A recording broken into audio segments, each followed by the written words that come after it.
కాక్రోచుల కథ ప్రస్తుతానికి ముగిసింది. పార్లమెంటు పైకే 2 ట్రక్కుల నిండా రాళ్లు తీసుకుని వెళ్లారు గాని చివరికి వీళ్ళు అక్కడ ఏం పీకారో మరి వీరికే తెలియాలి. బహుశా మరి కాస్త పబ్లిసిటీ అయ్యుండొచ్చు వీరికి. ఇప్పటి వరకు వీరి పేరు తెలియని వారికి, యువతకు వీరి పేరు ఇప్పుడు కాస్త తెలిసి ఉండవచ్చు. ఈ కాక్రోచులు ఎవరు, ఏ పార్టీల వల్ల వీరు పుట్టుకు వచ్చారు, ఎవరి ఫండింగ్ తో కథ నడిపిస్తున్నారు అనే విషయంగా మీరు రోజు వింటున్నదే కదా. ఈ పార్టీ పుట్టిన దగ్గర నుండి ఇప్పటి వరకు జరిపిన ప్రోగ్రామ్స్ అన్ని ఫ్లాప్. నిన్న మాత్రం 10,000 మంది వచ్చారట.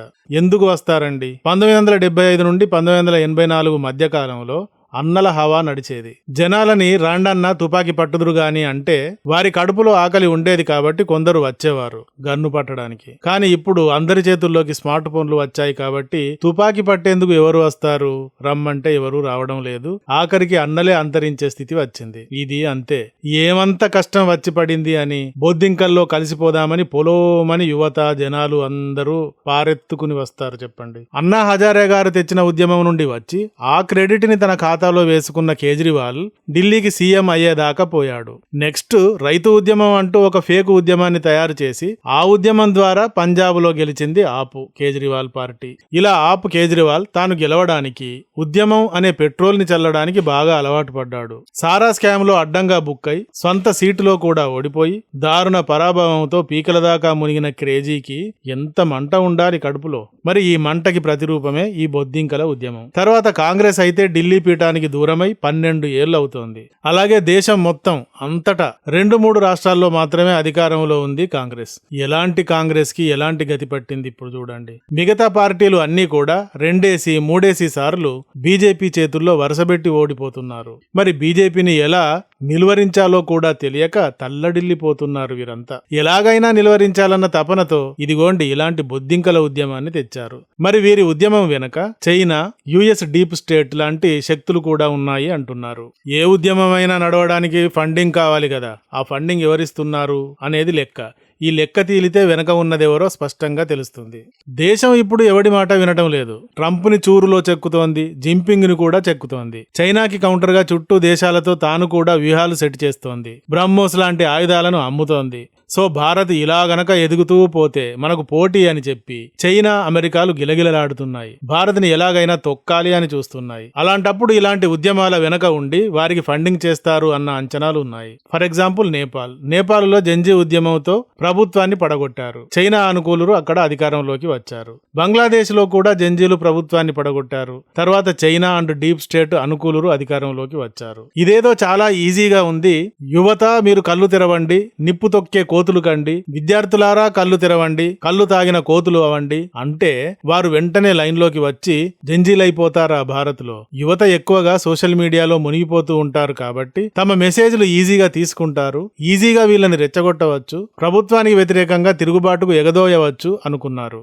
కానీ ఇది భారత్. ఇక్కడ 150 కోట్ల మంది జనం ఉంటారు. 28 రాష్ట్రాలు, 8 కేంద్రపాలిత ప్రాంతాలు ఉంటాయి. వీటిలోని మొత్తం 29 బీజేపీయే అధికారంలో ఉంది. 29 రాష్ట్రాల ప్రజలు, యువత, విద్యార్థులు ఇష్టపడి బీజేపీని గెలిపించుకున్నారు. మరి వారు అలా గెలిపించుకున్న వారు అంత ఈజీగా మోడీకి వ్యతిరేకంగా, బీజేపీకి వ్యతిరేకంగా ఎలా కదులుతారు చెప్పండి? మీరు పిలవగానే బంగ్లాదేశ్, నేపాల్ అనుకుంటున్నారా? బీజేపీ పాలిత రాష్ట్రాల్లో పాలన ఎలా ఉందో కాక్రోచుల కంటే అక్కడి ప్రజలకు, అక్కడి యువతకే బాగా తెలుస్తుంది కదా. మోడీ రాజీనామా చేయాలి అంటే వారు ఎలా సమర్థిస్తారు? అన్నవారి ముఖాల పైననే పేడ కొడతారు. ఫర్ ఎగ్జాంపుల్ కాక్రోచుల ఉద్యమానికి వచ్చింది ఎవరు, పాల్గొన్నది ఎవరు అంటే ఈ విషయంగా మీరు చూసే ఉంటారు. నీటికి సంబంధించిన స్టూడెంట్స్ కానే కాదు, స్కూల్ పిల్లలను, ఇంటర్ పిల్లలను తోలుకొచ్చుకున్నారు. వారిని ఇంటర్వ్యూలు చేసి కొన్ని ఛానళ్లు చూపించాయి. వారెందుకు వచ్చారో వాళ్ళకే తెలియదు. నీటి లీక్ ఏంటో తెలియదు. ఏం కావాలో కూడా ఏమీ తెలియదు. అలాంటి వారిని తోలుకొచ్చుకున్నారు జనం కనబడాలి అని. ఇక వారు పోను మిగతా వారు అంతా ప్రతిపక్షాల పార్టీలకు చెందిన మద్దతుదారులు.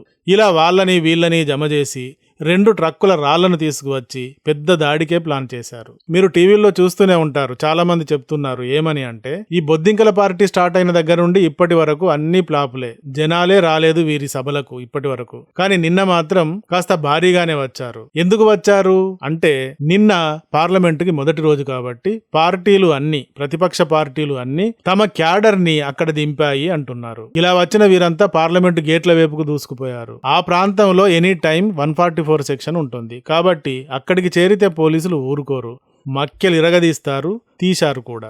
దీనిని హింసాత్మకంగా ఎట్టి పరిస్థితుల్లో కూడా మారనీయకూడదు అని పోలీసులకు గట్టి హెచ్చరికలు హోంశాఖ చేసింది. కాబట్టి టియర్ గ్యాస్ అండ్ లాఠీ చార్జీలకే పరిమితమయ్యింది.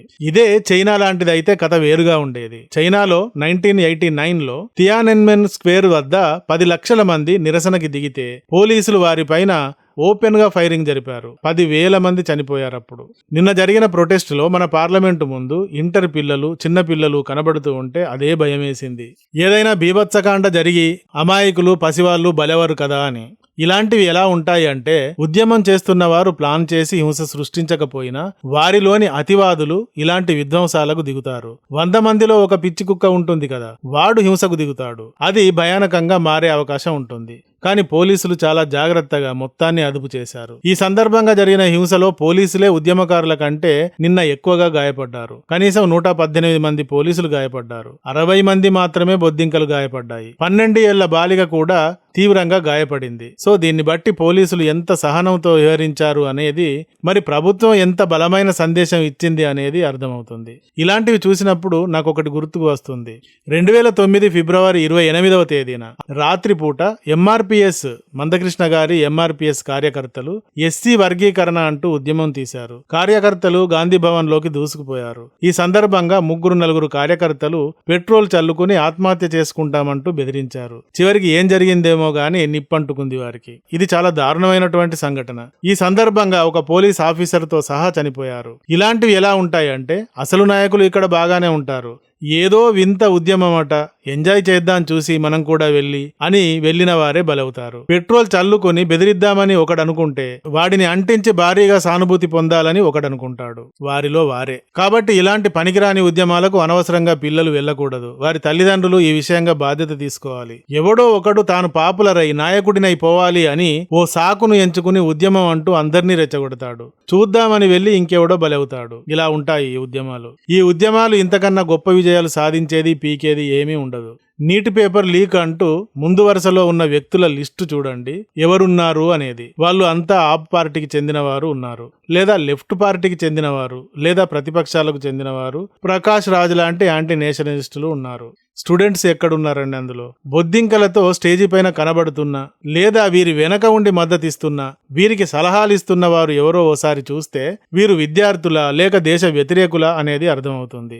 అసలు బొద్దింక అభిజిత్ దీప్కే. ఇతడు ఆపు పార్టీకి చెందినవాడు, చాలాసార్లు మనం చెప్పుకున్నాం. తర్వాత సౌరవ్ దాస్, ఇతను సిజేపీ అధికార ప్రతినిధి, ఇతను కూడా ఆపికి చెందినవాడే. మరొకడు విజేత దహియా, ఇతడు హిందువులకు, హిందుత్వానికి వ్యతిరేకంగా వాగినవాడు. ఇలాంటి వారు చాలా మంది ఉన్నారు ఇందులో. వీరు ఒక్కొక్కరిని గురించి చెప్పడం కష్టం ఇక్కడ. వీరంతా దేశాన్ని గురించో, జెండాను గురించో, హిందుత్వాన్ని గురించో, హిందువులను గురించో, ప్రభుత్వానికి వ్యతిరేకంగానో గతంలో పెంటనోరేసుకొని వాగినవారే. వీరి తర్వాత వీరికి బలంగా మద్దతిచ్చే వారిలో అరుంధతి రాయ్, ధ్రువ్ రాఠీ, కునాల్ కమ్రా ఇలాంటి వాళ్ళు ఉన్నారు. వీరంతా యాంటీ నేషనలిస్టులు అని స్టాంపు వేసుకున్నవారే.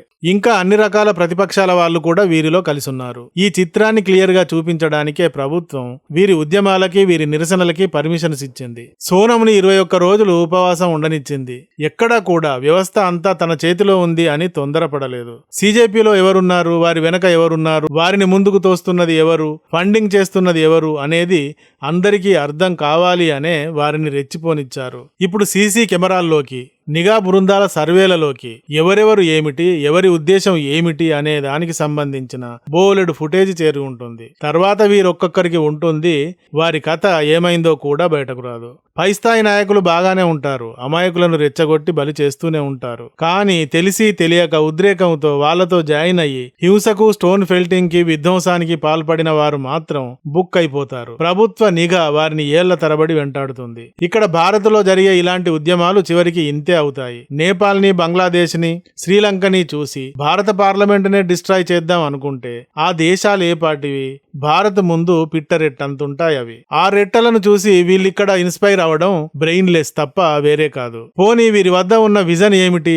నీటి గురించి మోడీ గారినే రిజైన్ చేయమంటున్నారు. మరి మోడీ గారు రిజైన్ చేస్తే అక్కడ ఎవరిని పెడతారు? రాహుల్ గాంధీ గారినా, క్రేజీనా, మమతనా, లేక అభిజిత్నా? వీరికే గనక ఛాన్స్ ఇస్తే వీరు ఎలా కొట్టుకు చేస్తారో కదా, భయమేస్తుంది తలుచుకుంటే. ఇది బొద్దింకల బుద్ధి లేని ఉద్యమ కథ. ఇలా కాదు ఉండాల్సింది యువత. జపాన్ ప్రజలలాగా అభివృద్ధికి సహకరించడం అనే ఉద్యమం తేవాలి జంజీలు. ఇంత పెద్ద దేశం వెనకబడి ఉండడం ఏమిటి అని సిగ్గుపడి అమెరికా చైనాలను టార్గెట్ చేయాలి. అంతేగాని ఎలాగైనా అధికారంలోకి రావాలి అని అమాయకులను రోడ్ల మీదకు తెచ్చి బురదలో దొర్లే పందుల్లా వ్యవహరిస్తే చివరికి అంటుకునేది ఒంటికి బురదే అవుతుంది. ఈ వీడియో గాని నచ్చితే ఒక లైక్ ఇవ్వండి. అలాగే ఇంతవరకు మా ఛానల్ కి సబ్స్క్రైబ్ చేసుకున్నట్టయితే వెంటనే సబ్స్క్రైబ్ చేసుకోండి. ఇలాంటి వీడియోల నోటిఫికేషన్స్ కొరకు బెల్ ఐకాన్ని కూడా క్లిక్ చేయండి. Thank you for watching. జై హింద్, జై భారత్.